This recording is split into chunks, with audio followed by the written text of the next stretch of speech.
Հիմա հենց ի սկզբանե պետք է արձանագրենք այն հանգամանքը, որ սակագների վերաբերյալ որոշումը ինքնին կայացվել է ոչ մասնակցային, ոչ թափանցիկ ձևով, ու երբ որ մենք մեր գործողությունների ընթացքում շփվում ենք քաղաքացիների հետ, տեսնում ենք, որ շատ մեծ հանրային անվստահություն կա ընդհանրապես ռեֆորմի նկատմամբ։ Նշվեց արդեն, որ քաղաքացիները իրենք տեսնում են իրենց առօրյայում, որ շոշափելի փոփոխություններ տեղի չեն ունեցել, եւ միևնույն ժամանակ շատերի մոտ հարցեր առաջանում, ինչի 300, ինչու 150, ինչու 100, որևէ հիմնավորում այդպես էլ չտեսնելով, պարզ հասկանալի հիմնավորում հաշվարկներ չտեսնելով, քաղաքացիները այդպես էլ չէին հասկանում, թե իրանք ինչի դիմաց են այս գումարը վճարում, ինչքանով է արդարացվում։ Եվ մենք տեսնում ենք շատ մանիպուլատիվ թեզեր նաև քաղաքապետարանի կողմից, որ սա ինչ որ կերպ պետքա դառնա ներդրում հանրային տրանսպորտի բարեփոխումների մեջ, բայց ակնհայտ է, որ հիմա քաղաքացիները վճարում են ավելին, բայց չեն ստանում ավելի լավ ծառայություն, չեն ստանում այն, ինչ պետք է ապահովի հանրային տրանսպորտը։ Եվ այս գործելակերպը ոչ մասնակցային, ոչ թափանցիկ, ոչ հաշվետու գործելակերպը ամբողջ ընթացքում մենք տեսնում էինք եւ դա շատ հստակ դրսեւորումներ ա ունեցել նաեւ նախորդ մի քանի ամիսների ընթացքում Օրինակ մենք նաև տեսել ենք հստակ բացի այս մանիպուլատիվ թեզերից մենք տեսել ենք հստակ ճնշումներ, ոչ միայն քաղաքացիների նկատմամբ ովքեր փորձում են իրենց արդարացի բողոքը բարձրացնել եւ բոյկոտել տրանսպորտի անհիմն թանկացումը, միևնույն ժամանակ մենք տեսել ենք ճնշումներ վարորդների նկատմամբ, հայտնի ձայնագրությունը, որը որ Երևան ավտոբուսի ՓԲ-ի, աշխատողներից որևէ մեկի կողմից, այսպես ասած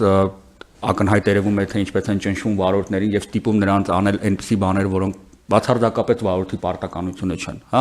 ստիպել վարորդին ճնշել քաղաքացիներին, որ վճարեն կամ կանգնել եւ չքշեն եւ այլն այնպիսի բաներ, որ ընդհանրապես վարորդների խնդիրը չպետք է լինի եւ միևնույն ժամանակ այդ ամեն ինչը ուղեկցվում էր հայհոյանքներով ու ատելության խոսքով քաղաքացիների նկատմամբ ովքեր որ իրանց արդարացի բողոքն են բարձրացնում, մենք տեսնում ենք, որ այս վարքագիծը ոչ միայն որևէ իրավական գնահատական շարժանացավ իրավապահ մարմինների կողմից, այլև որևէ նաև բարոյական ու քաղաքական գնահատական մենք չտասանք քաղաքային իշխանությունների կողմից գոնե դատապարտելու նման տեսակի վարքագիծը Եվ մենք տեսնում ենք, որ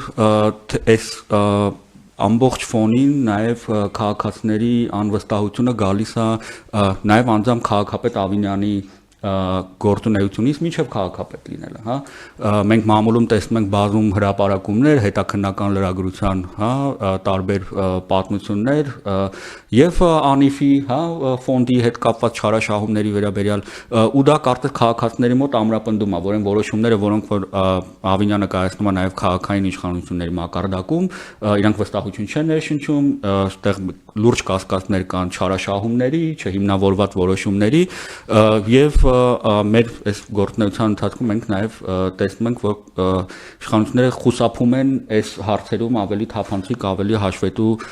գործելակերպից։ Մի եւս դրսևորում այս հակաժողովրդավարական պրակտիկաների ու շատ ցավալի դրսևորում դա որոշակի բարքերի վերադարձն է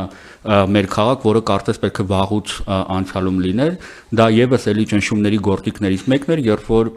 ինչ-որ անհայտ անձինք, առանց որևէ համազգեստի, առանց որևէ լիազորության, նույն ավտոբուսներում սկսում էին ճնշել քաղաքացիներին, սպառնալ քաղաքացիներին,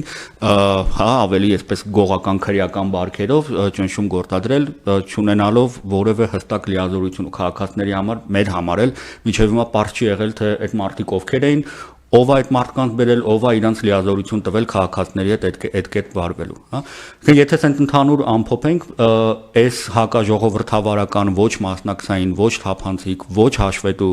գործելակերպը դրսևորվել է հենց ամենասկզբից սակագների վերաբերյալ որոշումների կայացման պահից եւ շարունակվել է հանրային այս դժգոհության բողոքի ամբողջ ընթացքում, փորձելով ամեն կերպ հակաժողովրդավարական պրակտիկաներով խոչընդոտել քաղաքացիների